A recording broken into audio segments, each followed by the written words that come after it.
esmu Kristīna Žēlve, rakstniece un režisore. Un Rakstniecības muzejam es esmu nolēmusi dāvināt 3 vēstules, kuras man no ieslodzījuma vietas, no cietuma savā laikā ir sūtījusi dzejniece un rakstniece Maira Asare. Mēs ar Mairu iepazināmies 2003. gadā, kad Latvija stājās Eiropas Savienībā. Jo, pirms tam es, protams, zināju, ka ir tāda dzejniece Maira Asare. Es biju lasījusi viņas publikācijas žurnālā Avots, bet neko par viņas personisko dzīvi es nezināju. Un 2003. gadā es piedalījos tādā projektā, dokumentālā filma Es, jeb Eiropas Savienība. Un tur bija tādi tā kā mazi stāstiņi par cilvēkiem, kā viņi jūtas tajā brīdī, kad Latvija kļūst par Eiropas Savienības dalību valsti. Tur bija no Vairas Vīķes Freibergas līdz Ērikam, kas dzīvo pie Rūjeņas robežas, vai zvejniekam, kas dzīvo un strādā Kolksragā.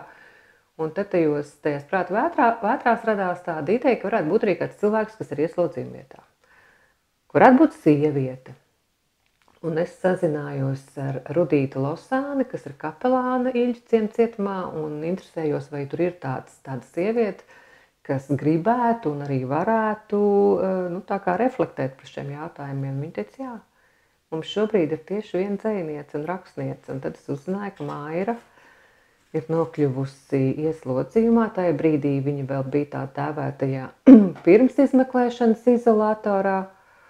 Un es aizbraucu ar viņu iepazīties pirms filmēšanas, un kaut kā momentā mums radās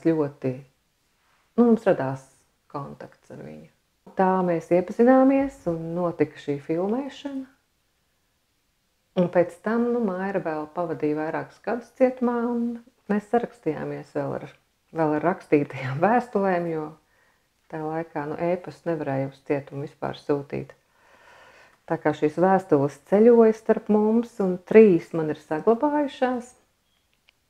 Un tajās ir Mairas sajūtas, gan pirmās sajūtas nokļūstot tur, gan jau vēlāk iedzīvojoties un strādājot par bibliotekāri un apmeklējot speciālo programmu Mirjama, kas ir tāda kultūras un kristietības vēstures programma, kurā, protams, Maira arī tika uzņemta.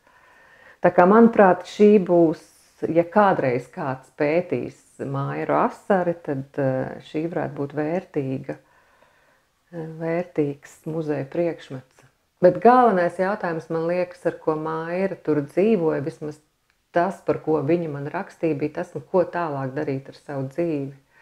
Un īstenībā viņa pat kaut kādā brīdī uztvēra, ka šis cietums viņai zināmā mērā ir nācis kā tāda atpestīšana, kā apturēšana.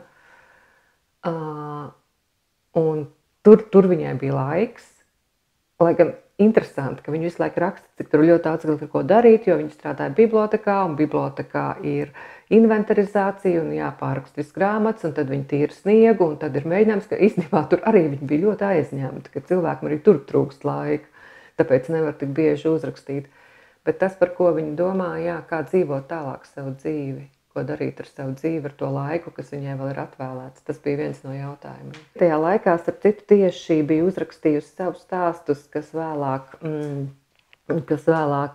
veidoja stāstu krājumu meiteni, kas nogriez man matus, un es sūtīju viņai tos tekstus. Un tad Maira komentēja, tad viņa man rakstīja, kā viņa ir pie trakā cilvēka, viņa ir smējusies līdz asarām, un pie stāsta dzejnieces drēbes viņai ir palicis tā kā sareibus galva, un tur bišķiņ tā kā tumšs gar acīm palicis, un viņa man sniedz arī kaut kādu šādu vērtējumu. Kā uz mūsu kultūru vai uz mūsu mākslu vai literatūras rakstniecības vidu skatīsies, nezinu, pēc 100-200 gadiem, man liekas, tur nevajag neko domāt vai kaut kā speciāli tagad tam gatavoties.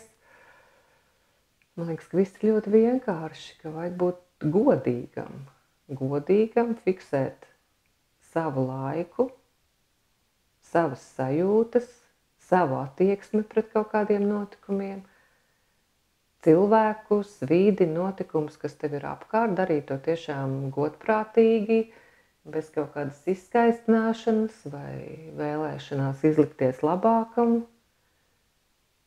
Un ja tas būs pietiekami godīgi un spēcīgi, tad tas arī interesēs. iespējams kāda. Konteksts būs pilnīgi cits konteksts, bet tas arī ir pareizi, tā arī tam ir jābūt. Mairā arī bija šis godīgums. Viņai nebija problēma pateikt, ka jā, viņai bija cietumā, jā, viņai bija problēmas ar narkotikām.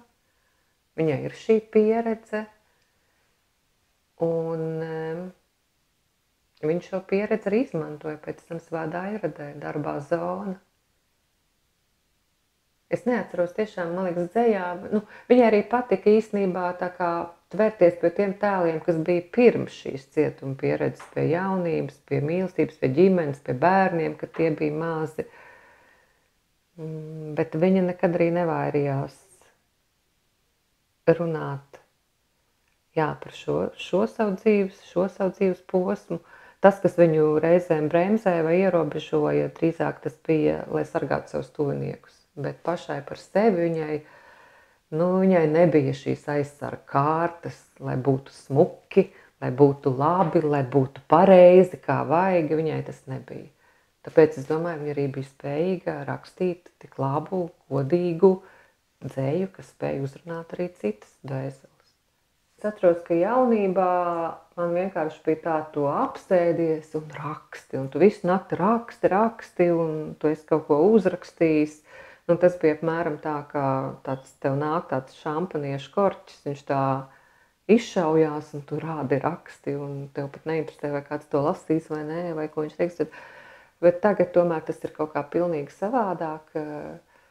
Man tagad patīk daudz vairāk iedziļināties, sagatavoties, saprast, ko es daru, kāpēc es to daru. Es nezinu, man grūti, protams, pateikt, vai tas ir labāk vai sliktāk, bet katrā ziņā tas pieejams ir diezgan mainījies.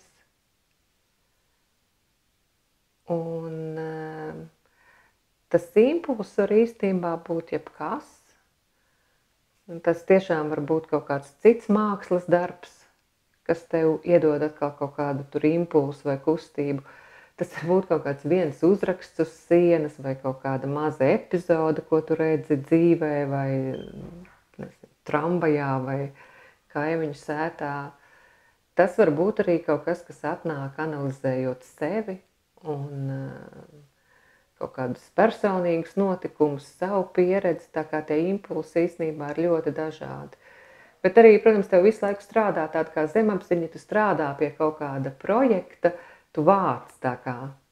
Un arī bieži rakstnieki vai autori saka, ka tieši tas, ko man vajadzēja, un tur tieši atkal man atrisinājās tā epizode, bet tev jau tas prāts, tā domāšana ir tā kā radars uzstādīta. Man tā liekas citreiz, ka tu redzi tikai to, ko tev vajag redzēt, un tāpēc bieži vien arī smejas par to mākslinieku izklaidību, jo cieši citas sfēras, tu neievēro daudz ko citu, tu aizmirsti kaut kādas sadzīves lietas, kaut kādas rēķinas mūsdienās grūti aizmirst, visu laiku sūta tur atgādinājumus, bet kaut kādas tādas lietas tu atkal aizmirst, viņas nav fokusā, un tu redzi to, ko tev vajag, un tāpēc ir tā sajūta, ka tas pie tevis atnāk, bet īstenībā jau tu uz to esi noskaņojies, un reizēm tādā pat ļoti ilgstošā procesā tu esi uz to sev uzskaņojies.